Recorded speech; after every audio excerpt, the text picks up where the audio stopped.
وبمسؤولية المفروض عليكم كعرب وعلى كل العرب أن يفتخروا والمسلمين بإخوانهم في أمام هذا التحدي والصمود لمواجهة الآلة العسكرية المدمرة.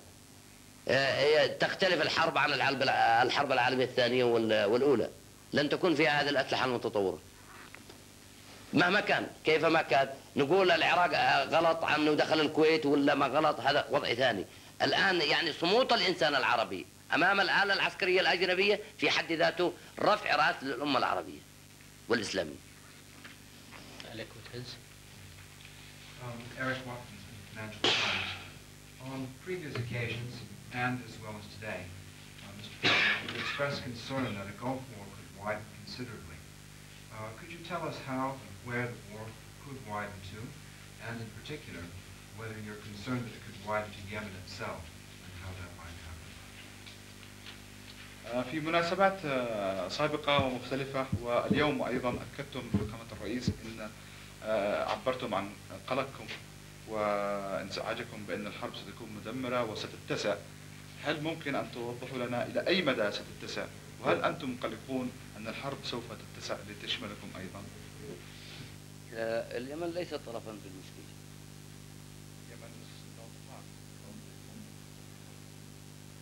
هذا الشق الآخر من سؤاله. أما الشق الأول، إذا تعتقد قوى المتحالفة أنها رسمت خططها كما تحدثنا أن العملية ستحسم خلال ساعات وأيام، أثبتت العملية أنها ليست كما رسموها قوى التحالف أنها ساعات. الآن صار لها أسبوع وربما تكون أكثر من أسابيع، لأنه الآن التعامل مع القصف الجوي والدفاعات العراقية، فلن تدخل المعركة البرية والبحرية بعد، فستطول المعركة وتطول جدا. Does Yemen have any forces at all, whether sent by the government or volunteers in Iraq or Kuwait? Are there any Yemenis actually there who might be involved in fighting? هل يوجد قوات يمنية سواء في العراق أو في الكويت أرسلتهم الحكومة أو ذهبوا متطوعين؟ أولا أنا أستغرب لبعض الأسئلة الفرنسية والأمريكية، بما أن أنتم أرهبتوا العالم بالتكنولوجيا وترجعوا تسألونا هذا الأسئلة. ما عندكم أقمار صناعية واستخبارات وجايين تسألونا هذا الأسئلة؟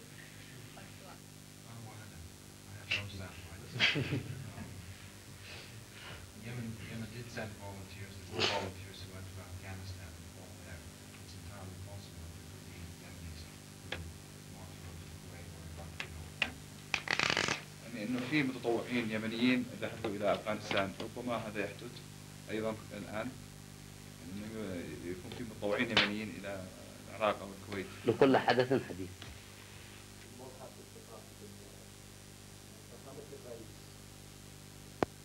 التلفزيون والإذاعة في اليمن تغطي الحرب في الخليج من جانب واحد. هذا لا تحول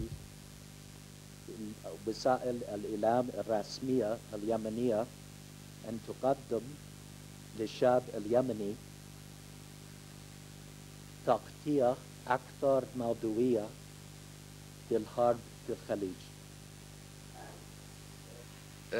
أولا أنا أتابع التلفزيون والإذاعة اليمني، والسؤال الذي تطرحه وطرح السفير الأمريكي أيضا، أنه الإذاعة والتلفزيون اليمني يأخذ من جانب واحد. يأخذ التلفزيون والإذاعة اليمنية والصحافة كل ما تتناوله وكالة الأنباء العالمية، وليس صحيح. والانحياز الكامل في الأخبار، في أخبار المعركة لدى الإدارة الأمريكية والمسؤولين الأمريكان، ولذلك يتحكم في نقل وقائع المعركة القائد العسكري الأمريكي المتواجد في الرياض، وهذا ما تناولته وكالة الأنباء العالمية. ونحن ننقل عن صوت أمريكا، وننقل عن راديو لندن وفرنسا والبلدان العربية الذي تستطيع أن تلتقط أخبار بغداد. فاليمن مش صحيح وهذه من جزء من الذرائع ضد اليمن، إن اليمن منحاز. اليمن يقف بتضامن إلى جانب العراق، لكن ليس طرفا في المعركة. لكن كما جاء في سؤال وكالة الأنباء أنه جاء هل اليمن ستشملها المعركة؟ نحن نقول لا، لكن إذا كان أنتم قوة الحلفاء تريدوا تفرضوا موقف على اليمن يا مرحبا.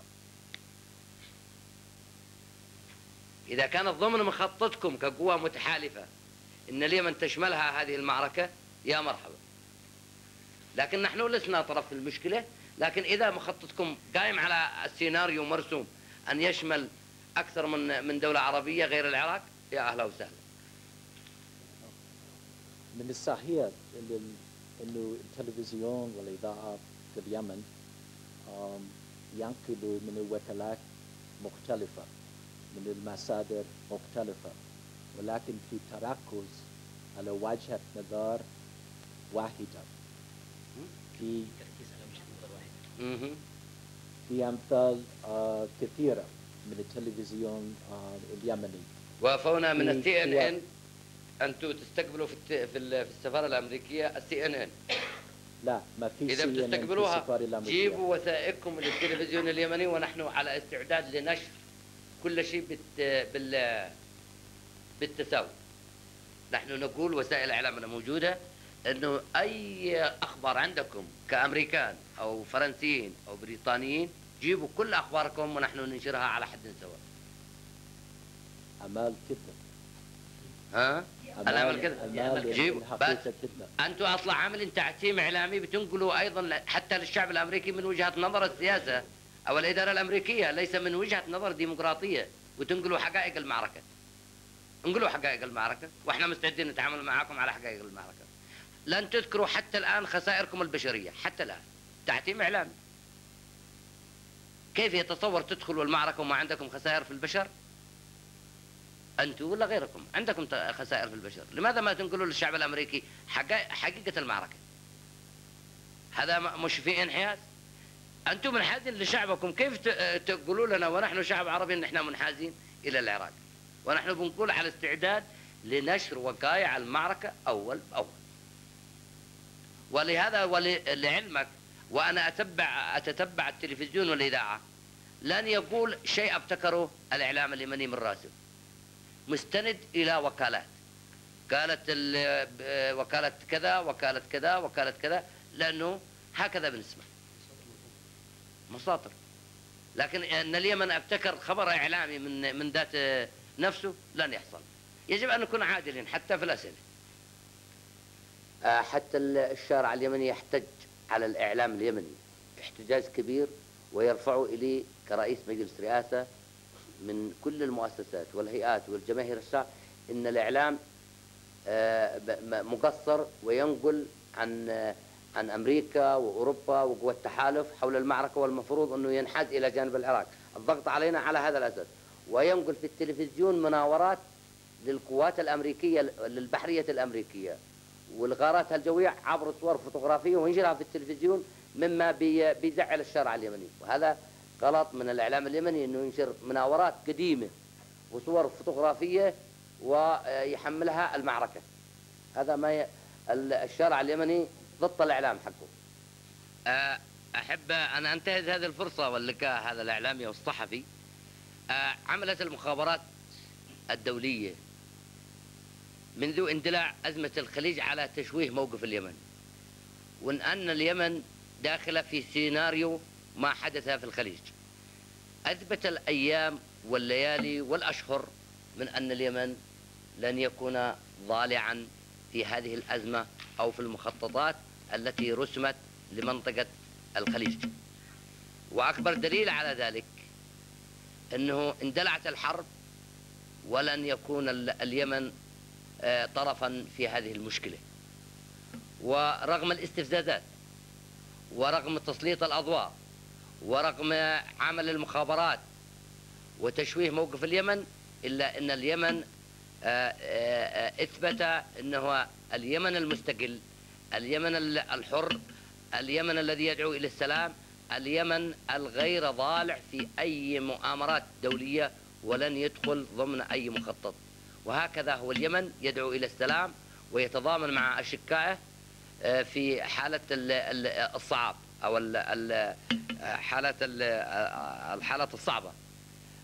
مرة ثانية ندعو المجتمع الدولي وندعو الولايات المتحدة الأمريكية أن تتحمل مسؤولية الأمن والسلام الدولي، وأن تستجيب لكل مساعي السلام، وتستجيب للمشاعر الإنسانية والهتافات التي تدوي في ألمانيا من أجل السلام، وفي الولايات المتحدة الأمريكية من أجل السلام، وفي فرنسا من أجل السلام، وفي العالم العربي من أجل السلام، وفي العالم الإسلامي من أجل السلام، وفي الأرض العربية المحتلة فلسطين من أجل السلام.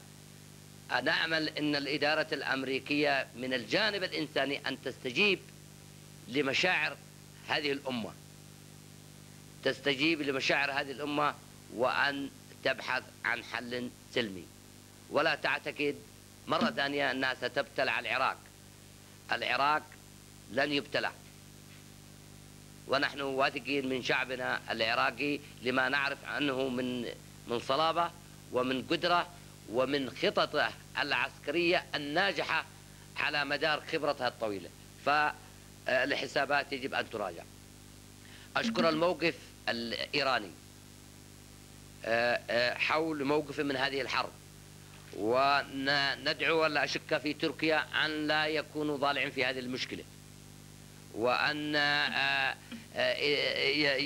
يقفوا